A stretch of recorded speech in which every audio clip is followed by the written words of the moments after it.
ಓಂ ಶ್ರೀ ಗುರು ಬಸವಲಿಂಗಾಯ ನಮಃ. ಸರ್ವರಿಗೂ ಶರಣು ಶರಣ. ಕಂಗಳ ನೋಟ ಹೃದಯದ ಜ್ಞಾನ ಮನದಲ್ಲಿ ಆನು ಮಾತಾಡುವೆ. ಕಂಗಳ ನೋಟ ಹೃದಯದ ಜ್ಞಾನ ಮನದಲ್ಲಿ ಆನು ಮಾತಾಡುವೆ. ಜೇನ ಮಳೆಗಳು ಸುರಿದಾವು, ಅಮೃತ ಬಿಂದುಗಳು ಕರೆದಾವು. ಜೇನ ಮಳೆಗಳು ಸುರಿದಾವು, ಅಮೃತ ಬಿಂದುಗಳು ಕರೆದಾವು. ಕೂಡಲ ಸಂಗಮ ದೇವರೆಂಬ, ಕೂಡಲ ಸಂಗಮ ದೇವರೆಂಬ ರಸಸಾಗರದೊಳಗೆ ನಾನು. ಕೂಡಲ ಸಂಗಮ ದೇವರೆಂಬ ರಸಸಾಗರದೊಳಗೆ ನಾನು ಓಲಾಡುತ್ತಿದ್ದೇನಯ್ಯ, ಓಲಾಡುತ್ತಿದ್ದೇನಯ್ಯ, ಓಲಾಡುತ್ತಿದ್ದೇನಯ್ಯ. ಕಂಗಳ ನೋಟ ಹೃದಯದ ಜ್ಞಾನ, ಕಂಗಳ ನೋಟ ಹೃದಯದ ಜ್ಞಾನ ಮನದಲ್ಲಿ ಆನು ಮಾತಾಡುವೆ. ಜೇನ ಮಳೆಗಳು ಕರೆದಾವು, ಅಮೃತ ಬಿಂದುಗಳು ಸುರಿದಾವು. ಜೇನ ಮಳೆಗಳು ಕರೆದಾವು, ಅಮೃತ ಬಿಂದುಗಳು ಸುರಿದಾವು. ಕೂಡಲ ಸಂಗಮ ದೇವರೆಂಬ, ಕೂಡಲ ಸಂಗಮ ದೇವರೆಂಬ ರಸಸಾಗರದೊಳಗೆ ನಾನು, ರಸಸಾಗರದೊಳಗೆ ನಾನು ಓಲಾಡುತ್ತಿದ್ದೇನಯ್ಯ, ಓಲಾಡುತ್ತಿದ್ದೇನಯ್ಯ, ಓಲಾಡುತ್ತಿದ್ದೇನಯ್ಯ, ಓಲಾಡುತ್ತಿದ್ದೇನಯ್ಯ. ಇದು ಬಸವಣ್ಣನವರ ಒಂದು ಸಣ್ಣ ವಚನ. ಆದರೆ ಅದರಲ್ಲಿ ಇರ್ತಕ್ಕಂತಹ ಅನುಭಾವ ಅದು ಉಪಮಾತೀತ. ಕಂಗಳ ನೋಟ ಹೃದಯದ ಜ್ಞಾನ ಅಂದ್ರೆ, ನಮ್ಮಲ್ಲಿ ಸಾಮಾನ್ಯವಾಗಿ ಸಾಂಪ್ರದಾಯಿಕ ಸಾಧನಾ ಪದ್ಧತಿ ಹೇಗಿತ್ತಪ್ಪ ಅಂದ್ರೆ, ಕಣ್ಣನ್ನ ಮುಚ್ಚಿ, ಹೊರಗಿನ ಕಣ್ಣನ್ನ ಮುಚ್ಚಿ ಒಳಗಿನ ಕಣ್ಣನ್ನ ತೆರೆಯೋದು ಅನ್ನೋದು ಸಾಂಪ್ರದಾಯಿಕ ಪದ್ಧತಿ. ಈಗಲೂ ಕೂಡ ಹಿಮಾಲಯದ ಭಾಗಕ್ಕೆ ನೀವು ಹೋದ್ರೆ ಇಂತಹ ಸಾವಿರಾರು ಜನ ಸಾಧಕರು ಅಂದ್ರೆ ಕಣ್ಣನ್ನು ಮುಚ್ಚಿ ಧ್ಯಾನಾಸಕ್ತರಾಗಿರ್ತಕ್ಕಂಥದ್ದು, ಸಾಧನೆಯಲ್ಲಿ ನಿರತರಾಗಿರೋದು, ಪ್ರಾಣಾಯಾಮ ಮಾಡ್ತಾ ಇರೋದು ಕಾಣ್ಬೋದು ನೀವು. ಆದರೆ ಬಸವಣ್ಣನವರು ತೋರಿದ ಮಾರ್ಗ ಪೂರ್ಣವಾಗಿ ಕಣ್ಣನ್ನು ಮುಚ್ಚುವಂತಹದ್ದಲ್ಲ. ಲಿಂಗವನ್ನು ನೋಡಿ ನೋಡಿ ನೋಡಿ ಆ ಕಣ್ಣಿನ ಕಾಮವನ್ನೇ ಭಕ್ತಿಯನ್ನಾಗಿ, ದೈವಿ ಪ್ರೇಮವನ್ನಾಗಿ ಪರಿವರ್ತನೆ ಮಾಡುವಂತಹ ಕಾರ್ಯ. ಅಂತಹ ಆ ಕಂಗಳ ನೋಟ, ಅದರಿಂದ ಏನು ಜ್ಞಾನ ಉದಯ ಆಗುತ್ತೋ ಅದು ಹೃದಯದ ಜ್ಞಾನ. ಮೆದುಳಿನ ಜ್ಞಾನ ಬೇರೆ, ಹೃದಯದ ಜ್ಞಾನ ಬೇರೆ. ಮೆದುಳಿನ ಜ್ಞಾನ ಅದು ಪುಸ್ತಕಕ್ಕೆ ಹೆಚ್ಚು ಸಂಬಂಧಪಡುತ್ತೆ.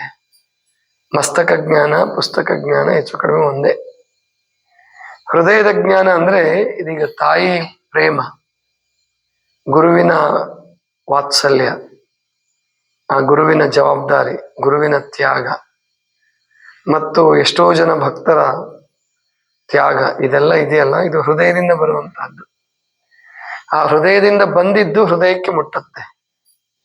ಅದಕ್ಕೆ ಕೆಲವರು ಮಾತನಾಡಿದರೆ ಏನು ಅರ್ಥ ಆಗಲ್ಲ ನಮಗೆ.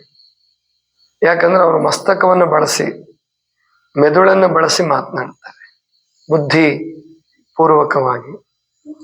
ಅಲ್ಲಿ ಶಬ್ದಜಾಲ ಇರುತ್ತೆ. ಆದರೆ ಎಲ್ಲಿ ಹೃದಯ ಅರಳಿರುತ್ತೋ ಅದು ಶಬ್ದಜಾಲ ಅಲ್ಲ, ಅದು ಹೃದಯದ ಜ್ಞಾನ, ಹೃದಯದಿಂದ ಹೃದಯಕ್ಕೆ ಹರಿಯುವಂಥದ್ದು.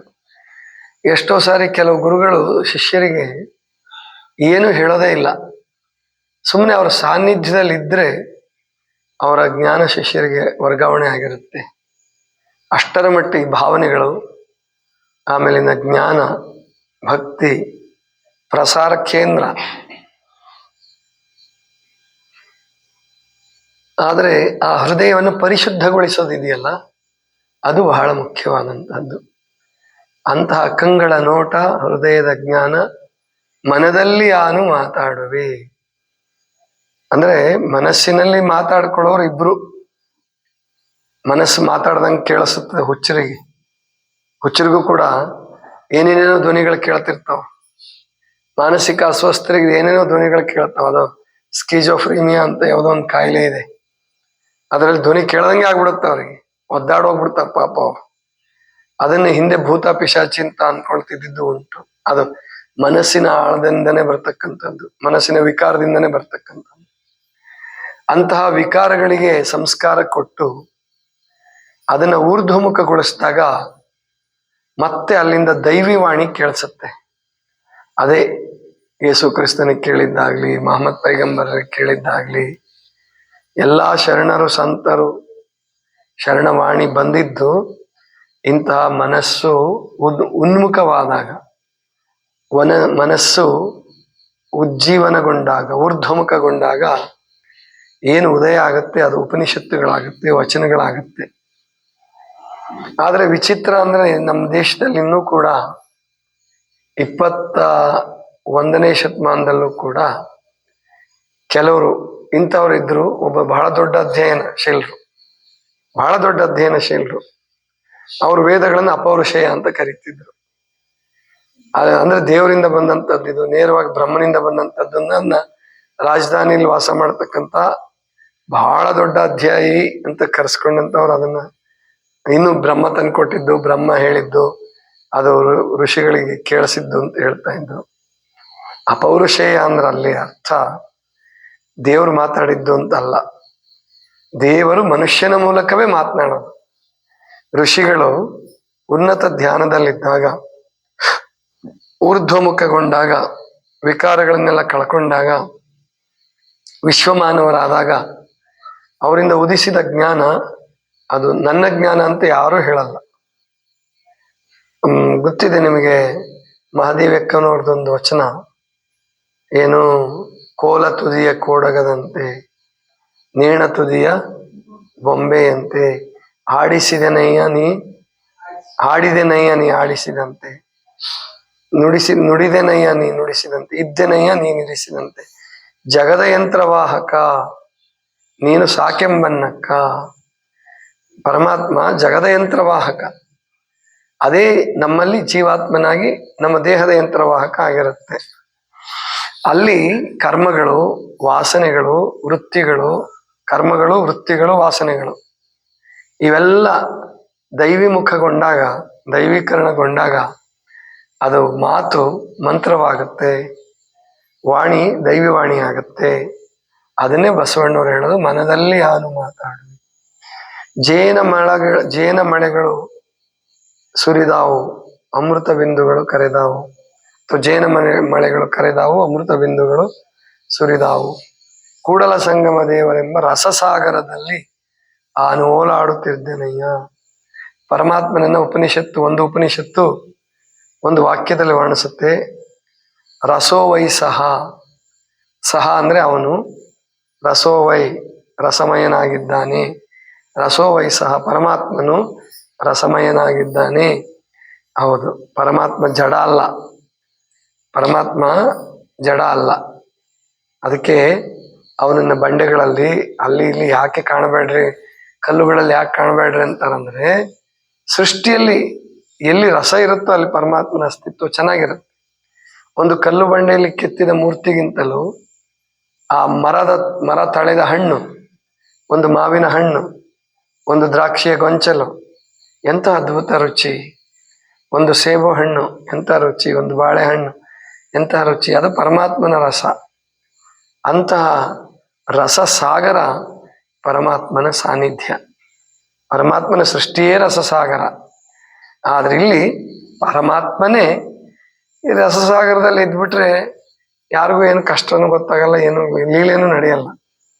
ಈ ಕೋಟಿ ಕೋಟಿ ನಕ್ಷತ್ರಗಳು, ಶತಕೋಟಿ ಸಹಸ್ರ ಕೋಟಿ ಅನಂತ ನಕ್ಷತ್ರಗಳು ಉರಿತಾ ಇದ್ದಾವೆ, ಸುತ್ತಾ ಇದ್ದಾವೆ, ಏನು ಅಲ್ಲಿ ಸೃಷ್ಟಿಕ್ರಿಯೆ ನಡೆದಿದೆ ಅಷ್ಟೇ.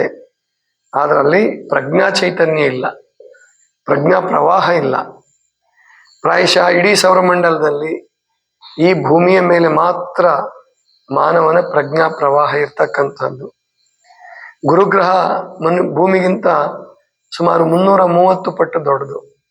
ಆದ್ರೆ ಅಲ್ಲಿ ಸೃಷ್ಟಿ ನಡೆದಿದೆ ಅಂತ ಅಂದ್ರೆ ಮಾನವ ಇದ್ದಾನೆ ಅಂತ ಹೇಳಲಿಕ್ಕೆ ಆಗ್ತಾ ಇಲ್ಲ, ಇನ್ನು ಯಾವುದೇ ಆಧಾರಗಳು ಸಿಕ್ಕಿಲ್ಲ. ಆದ್ರಿಂದ ಈ ಭೂಮಿ ಬದುಕಬೇಕು, ಈ ಭೂಮಿ ಉಳಿಬೇಕು. ಯಾವುದೋ ಕಾರಣಕ್ಕೆ ಪರಮಾಣು ಯುದ್ಧ ಪ್ರಾರಂಭ ಆಗಿ ಭೂಮಿ ಎಲ್ಲ ಸುಟ್ಟು ಹೋದ್ರೆ, ಜನ ಎಲ್ಲ ಸತ್ತು ಹೋದ್ರೆ ಅದೇನು ದೊಡ್ಡದಲ್ಲ. ನಾವು ಸಾವಿಗೆ ಹೆದರ್ಕೋಬೇಕಾಗಿಲ್ಲ. ನಾವು ನೀವು ಪರಮಾಣು ಬಿದ್ದರೆ ಅಥವಾ ನಾವು ಬೇರೆಯವ್ರಿಗೆ ಪರಮಾಣು ಹಾಕಿದ್ರೆ ಏನೊಂದು ನಿಮಿಷದ ಕೆಲಸ. ನಾವೇನು ಉಸಿರಿಡಿತೀವಲ್ಲ, ಪ್ರಾಣಾಯಾಮ ಮಾಡ್ತೀವಲ್ಲ, ಅಷ್ಟೊತ್ತು ಬೇಕಾಗಿಲ್ಲ ಸಾಯಕ್ಕೆ, ಸತ್ತೋಗ್ಬಿಡ್ಬೋದು. ಆದ್ರೆ ರಸಸಾಗರ, ಪರಮಾತ್ಮನ ಕಾರುಣ್ಯದ ರಸ, ಪರಮಾತ್ಮನ ಭಕ್ತಿಯ ರಸ, ಪರಮಾತ್ಮನ ಪ್ರೇಮ ರಸ, ಪರಮಾತ್ಮನ ಜ್ಞಾನ ರಸ, ಅದು ಹರಿದಾಡ್ತಾ ಇರ್ತಕ್ಕಂಥದ್ದು ಮನುಷ್ಯನಲ್ಲಿ ಮಾತ್ರ. ಅದು ಎಲ್ಲಿ ಧರ್ಮ ಇರ್ತದೋ ಅಲ್ಲಿ ಮಾತ್ರ. ಮನುಷ್ಯರಲ್ಲೂ ಎಲ್ಲರಲ್ಲೂ ಹರಿದಾಡುತ್ತೆ ಅಂತ ಹೇಳಕ್ಕಾಗಲ್ಲ. ವಿಜ್ಞಾನಿಗಳಲ್ಲಿ, ರಾಜಕಾರಣಿಗಳಲ್ಲಿ ಆ ರಸ ಸ್ವಲ್ಪ ಇರುತ್ತೆ. ಯೋಗಿಗಳಲ್ಲಿ, ನಿಜವಾದ ಸಾಧಕರಲ್ಲಿ ಆ ರಸ ಇನ್ನೂ ಹೆಚ್ಚು ಪ್ರಕಟವಾಗ್ತಿರುತ್ತೆ. ಅವರ ಇರುವಿಕೆಯೇ ಒಂದು ರಸಮಯ ಆಗಿರುತ್ತೆ. ಮಾತು ಅದು ಎರಡನೇದು, ಅವರ ಸಾನ್ನಿಧ್ಯ. ಅದಕ್ಕೆ ಸ್ವಾಮೀಜಿಗಳಿಗೆ ಹೇಳುವಾಗ ಅಧ್ಯಕ್ಷತೆ ಅಥವಾ ನೇತೃತ್ವ ಅಂತ ಹಾಕೋದಕ್ಕಿಂತ ಸಾನ್ನಿಧ್ಯ ಅಂತ ಹಾಕ್ತಾರೆ. ಸುಮ್ಮನೆ ಅದು ಶಬ್ದ ಆಗೋಗ್ಬಿಟ್ಟಿದೆ. ಆದ್ರೆ ನಿಜವಾದ ಒಬ್ಬ ಜಂಗಮ, ಪರಜಂಗಮ ಅವನು ಇದ್ರೆ ಸಾಕು. ಅವನ ಸುತ್ತಮುತ್ತ ಆ ಪ್ರದೇಶದಲ್ಲೆಲ್ಲ ಅದರ ಆ ಪ್ರಭಾವಳಿ ಅದು ಹರಿತಾ ಇರ್ತದೆ. ಹೇಳ್ತಾರೆ, ಬುದ್ಧ ಎಷ್ಟೋ ಕಿಲೋಮೀಟರ್ ಗಟ್ಟಲೆ ಬುದ್ಧನ ಪ್ರಭಾವ ಇರ್ತಿತ್ತು. ಹಾಗೆ ಅಲ್ಲಮ ಪ್ರಭುಗಳು, ಹಾಗೆ ಚನ್ನಬಸವಣ್ಣನವರು, ಹಾಗೆ ಬಸವಣ್ಣನವರು, ಅವರು ಸುಮ್ಮನೆ ಇದ್ರು ಸಾಕು. ಆ ಕಲ್ಯಾಣದಲ್ಲಿ ಎಲ್ಲದನ್ನೂ ಎಲ್ರಿಗೂ ಹೇಳ್ಕೊಡ್ಬೇಕು ಅಂತ ಏನಿಲ್ಲ. ಅವರ ಸಾನ್ನಿಧ್ಯಕ್ಕೆ ಬಂದ್ರೆ ಜ್ಞಾನಿಗಳಾಗ್ಬಿಡ್ತಾ ಇದ್ರು. ಮಲ್ಲಿಕಾರ್ಜುನ ಪಂಡಿತರು ಅಂತ ಹೇಳಿ ಶ್ರೀಶೈಲದಲ್ಲಿ ಬಸವಣ್ಣನ ಭಕ್ತರಾದರವರು, ಗುರುಗಳವರು, ಶ್ರೀಶೈಲ ಪೀಠದ ಗುರುಗಳು. ಅವರಿಗೆ ಬಸವಣ್ಣನವರು ವಿಭೂತಿ ರುದ್ರಾಕ್ಷಿ ಲಿಂಗ ಕಳಿಸ್ಕೊಡ್ತಾರೆ. ಅದನ್ನ ಧರಿಸ್ಕೊಂಡ್ ಕೂಡಲೇ, ಅದು ದೀಕ್ಷೆಗೆ ಬಸವಣ್ಣವರಿಂದ ನೇರವಾಗಿ ದೀಕ್ಷೆ ಪಡೆದಿಲ್ಲ ಅವರು. ಲಿಂಗ ವಿಭೂತಿ ರುದ್ರಾಕ್ಷಿ ಕಳಿಸ್ಕೊಟ್ಟಿದ್ದನ್ನು ಧರಿಸ್ಕೊಂಡ್ ಕೂಡ್ಲೇನೆ ಅವ್ರಿಗೆ ಕನ್ನಡ ಬರ್ತದೆ, ಅವ್ರಿಗೆ ಲಿಂಗಾಯತ ಧರ್ಮ ಗೊತ್ತಾಗ್ತದೆ ಅಂತ ಬರುತ್ತೆ. ಇದೇನು ಉತ್ಪ್ರೇಕ್ಷೆ ಅಲ್ಲ, ಇದು ಸುಳ್ಳಲ್ಲ. ಅಂತಹ ಶಕ್ತಿ, ಅಂತಹ ಪ್ರಭಾವ ಆ ರಸಸಾಗರದಲ್ಲಿ ಯಾರು ಓಲಾಡ್ತಿರ್ತಾರಲ್ಲ, ಕೂಡಲ ಸಂಗಮ ದೇವರೆಂಬ ರಸಸಾಗರದೊಳಗೆ ಆನು ಓಲಾಡುತ್ತಿದ್ದೇನಯ್ಯ ಅನ್ನುವಂತಹ ಮಾತನ್ನು ಹೇಳ್ತಾರೆ. ಆ ರಸಸಾಗರವನ್ನ ಕಾಣೋದೇ ನಿಮ್ಮೆಲ್ಲರ ಗುರಿ ಆಗ್ಬೇಕು. ಈ ಜನ್ಮದಲ್ಲಿ ಆಗ್ಬೋದು, ಇನ್ನೂ 2-3 ಜನ್ಮ, 10 ಜನ್ಮ ತಗೊಳ್ಳೋಕೆ ನಾವು ಸಿದ್ಧವಾಗಿರ್ಬೇಕು, ಕಾಯೋದಕ್ಕೆ ಸಿದ್ಧವಾಗಿರ್ಬೇಕು. ಆದ್ರೆ ಅವಸರ ಮಾಡಿ ದಾರಿ ತಪ್ಪಿಸ್ಕೊಳ್ಬಾರ್ದು.